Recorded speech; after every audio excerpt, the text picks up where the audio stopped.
Muito bem-vindos a mais um episódio da série Agente Solidário 2020. Eu sou a professora Márcia Previato, eu sou pedagoga e sou coordenadora do curso de Pedagogia da Unicesumar.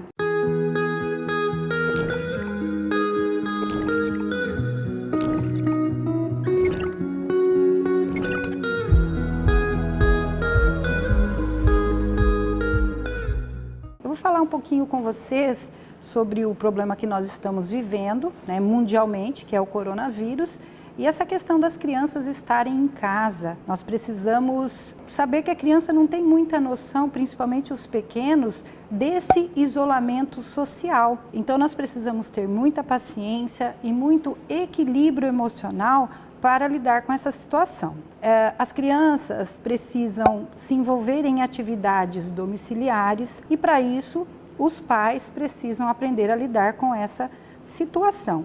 A criança precisa brincar. Então, é importante que você, neste momento, dê muita atenção para o seu filho, porque é um momento em que ele não vai poder se encontrar com os amigos da escola, com os colegas do prédio, com os colegas da rua, porque está todo mundo dentro de casa. Uma outra coisa é que nós precisamos deixar claro, principalmente, os pais que estão em casa, mas também estão trabalhando no sistema home office. A criança precisa entender essa rotina que você deve estabelecer. Olha, de manhã o pai ou a mãe vai trabalhar, aqui em casa. Então você pode aí, libera a TV, libera o celular, o que a gente não pode é deixar que a criança fique 24 horas em cima de uma televisão ou 24 horas em cima de um tablet, de um celular.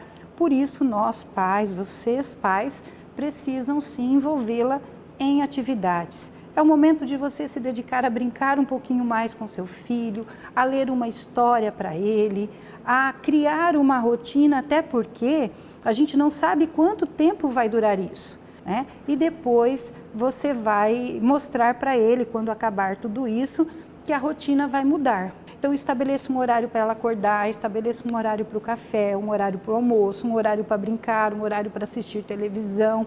A criança precisa disso. Há situações, vou citar até um exemplo prático de uma colega que estava com a festa de aniversário da criança marcada e a menina ficou super frustrada porque não ia acontecer a festa de aniversário.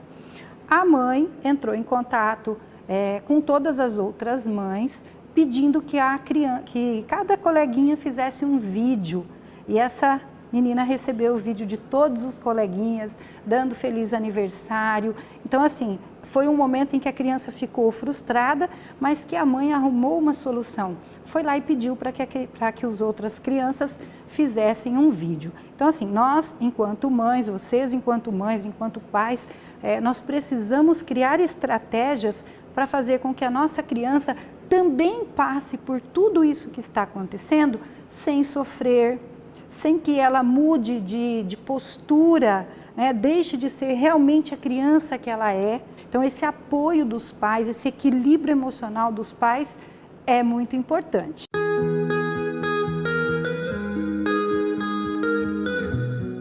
A gestante tem um risco maior de ter a infecção pelo Covid-19 do que o restante da população?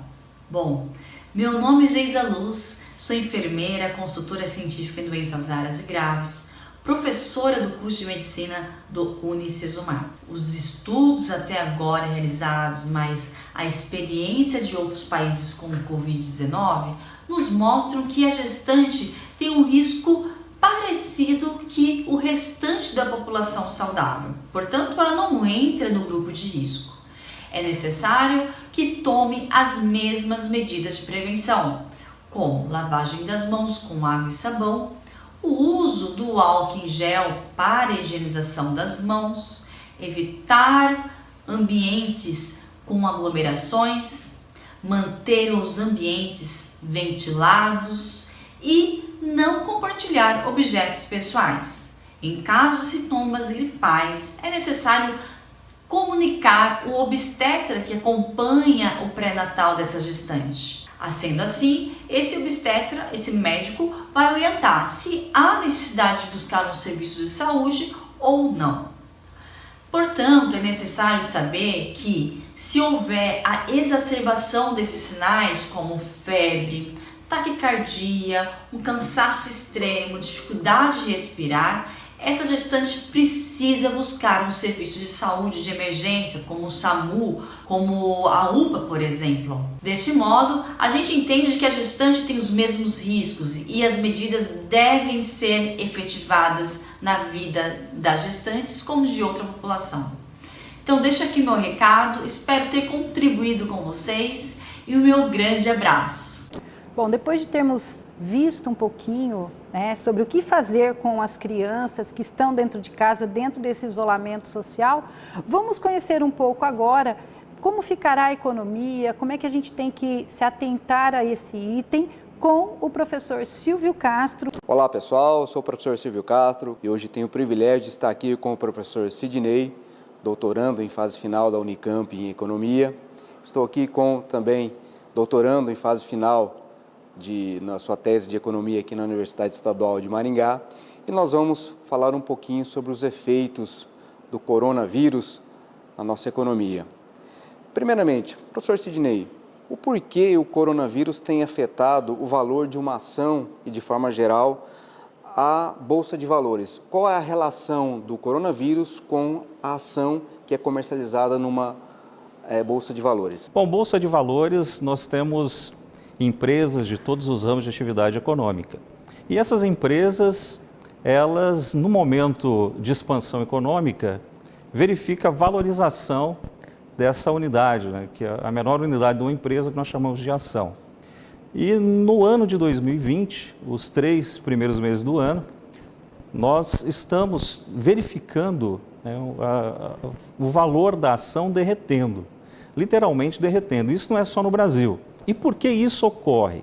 Isso ocorre porque, diante das incertezas geradas pela pandemia Covid-19, os investidores, eles querem procurar investimentos mais seguros e aí acabam vendendo as suas posições. E isso gerou um efeito em cascata, o pânico bateu as portas, mas o impacto na Bolsa de Valores, principalmente, é um fenômeno internacional. Professor Luiz gosta bastante de trabalhar com o mercado internacional.